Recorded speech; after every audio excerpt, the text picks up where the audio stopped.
apparently is what Raiders fans are hoping Tom Brady will do. A couple of weeks ago, reports surfaced that the team would pursue Tom Brady in free agency.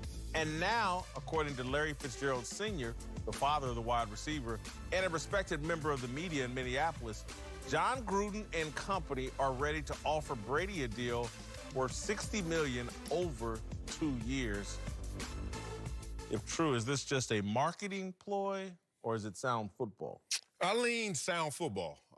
Tom Brady, just the imagination of dressing him up with better weapons, a running game, whatever you want to think of their offense, and then some young talent on defense, what you'll be able to do and what they were able to achieve this year with Derek Carr, despite Derek Carr having better numbers, not winning those necessary moments.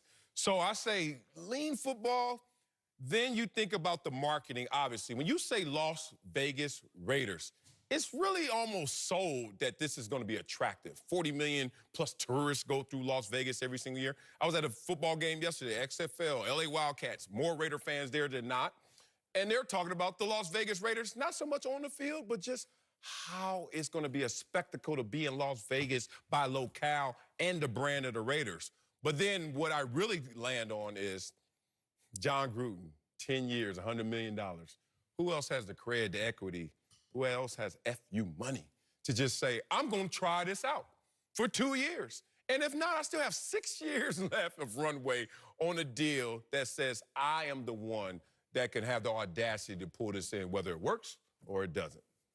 I agree with you. I think it's sound football, too. I mean, on its face, Tom Brady is a better quarterback than Derek Carr. So if you have an opportunity to upgrade... On whose face is this? On mine. Okay, on your face. And listen, I mean, on paper, everybody can look at it and show me the completion percentage of Derek Carr, and you can show me how many what about Brady's yards birth certificate? he piled up. Is that on your face, the birth certificate? I'll take age. I'll take 42 years of age because we know Gruden's track record. The only Super Bowl he won was with a veteran. Brad Johnson came to Tampa Bay and they got it done. And so I look at, you know, a coach who is seemingly difficult to work with if you're a quarterback, being impressed with the mental capacity of a player like Brady. And this is a shoot-your-shot situation. He's either going to finish his career with the Patriots, Tom Brady is, or if there is that much strife in-house in New England that he can't play another down for Bill Belichick, shoot your shot. Because you're going to get arguably the world's best quarterback who's ever walked the planet, and you may get him for 1 or potentially 2 more years, and you got a good offensive line. You got a good young running back in Josh Jacobs. Shoot your shot. I think it's a media stunt. However, I think it's sound football. And I think it's by putting it out there that we're willing to pay an excess of $30 million per year to have his services. I don't know exactly what they would be using it for. It could be negotiation tactics against somebody internally with the team.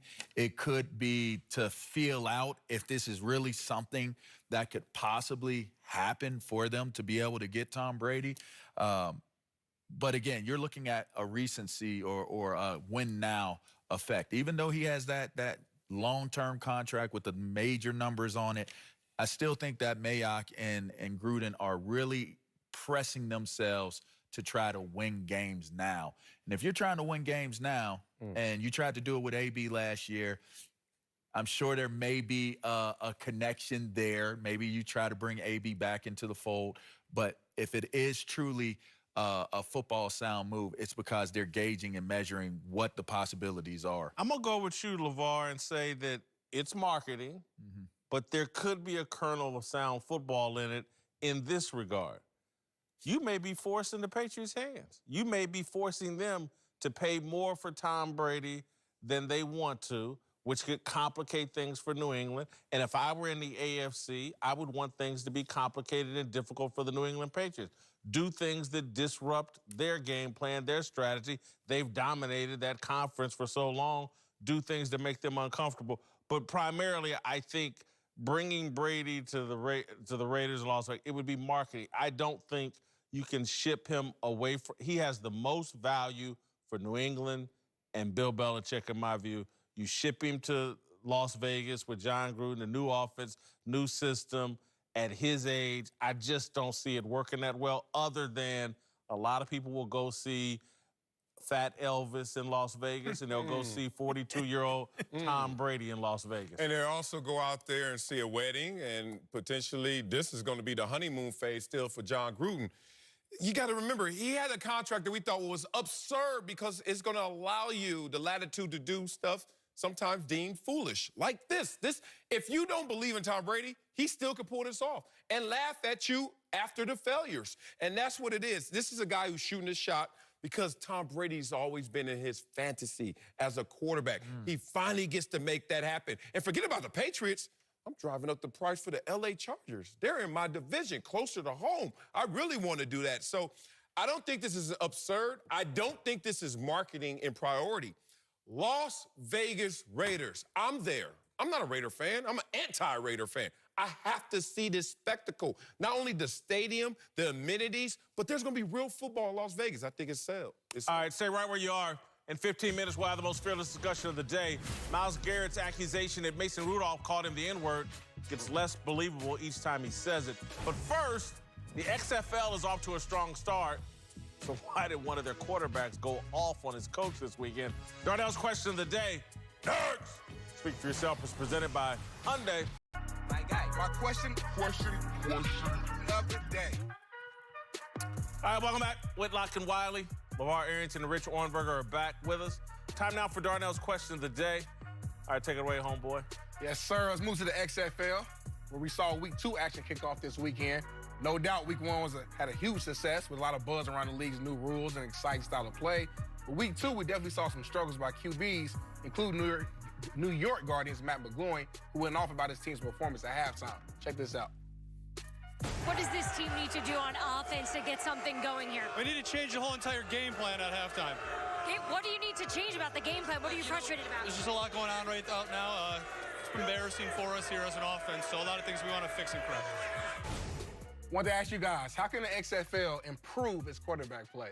Well, I think, to me, and I watched some this weekend, I think they need to de-emphasize the quarterback.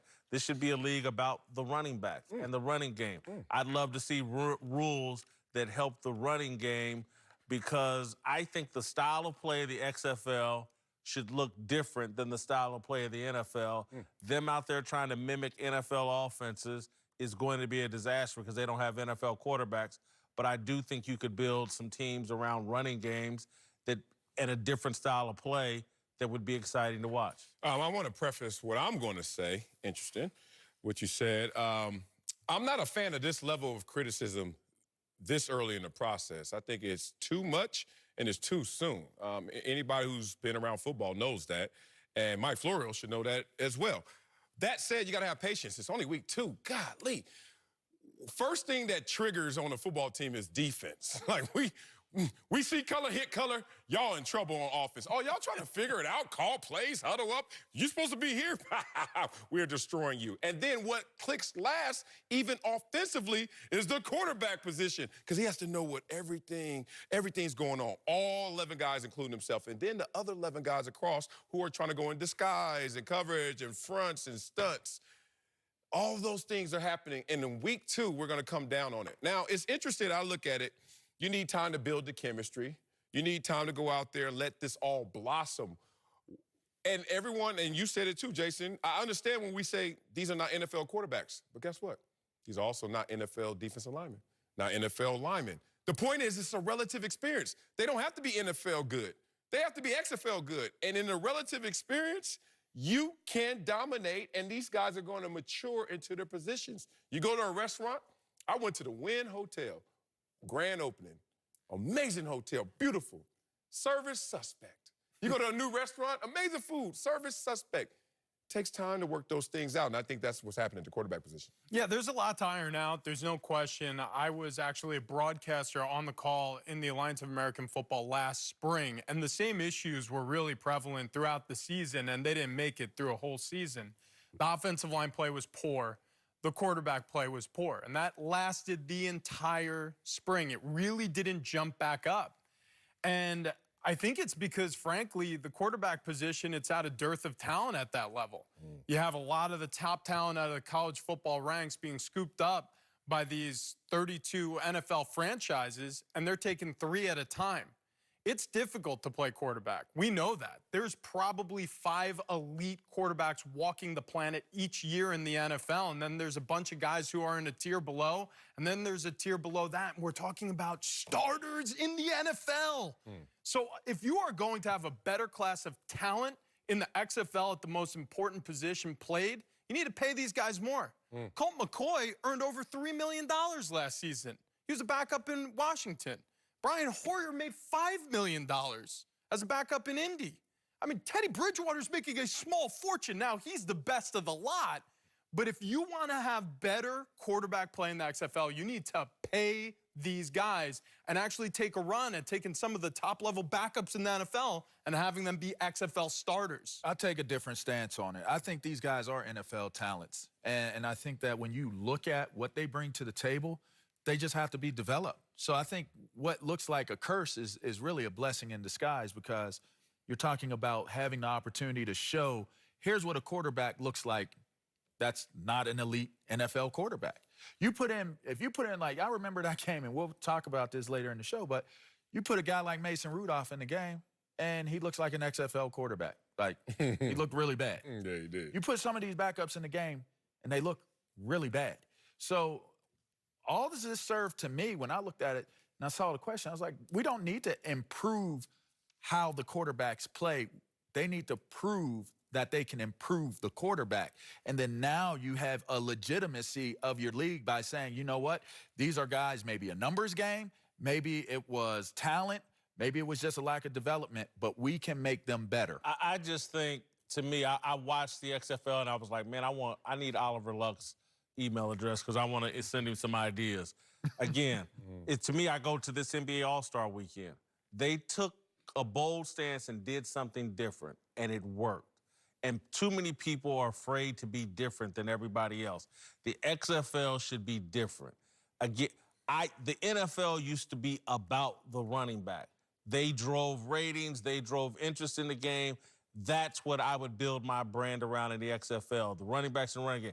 And then the other thing, and this is why I want Oliver Luck, I wish that they would put, if you own season tickets in the XFL, you should take your season ticket holders and let them vote at the end of the year on whether the coach gets fired or retained. Oh, wow. Empower the fans so you build hardcore passion. You know that kind of goes against what you conventionally think, though. You do know that, right? XFL, you got to do something So if it's different. driven by Twitter, if you're going... It's a different league. No, it's different by season ticket you holders. might want to spray some of that off. Can we also give a little credit to Matt McGloin for kind of sparking this conversation? And I want to just remind him, like, look, I saw through what he was doing at the halftime, being mic'd up, a little sensational, because there's upside. There's another league on top of me. Let me make it seem like I'm not the reason. It's the play calling and it's everything. He's a media dude, too. He's been in media. I caught a lot of that savvy come out. Let's just be real.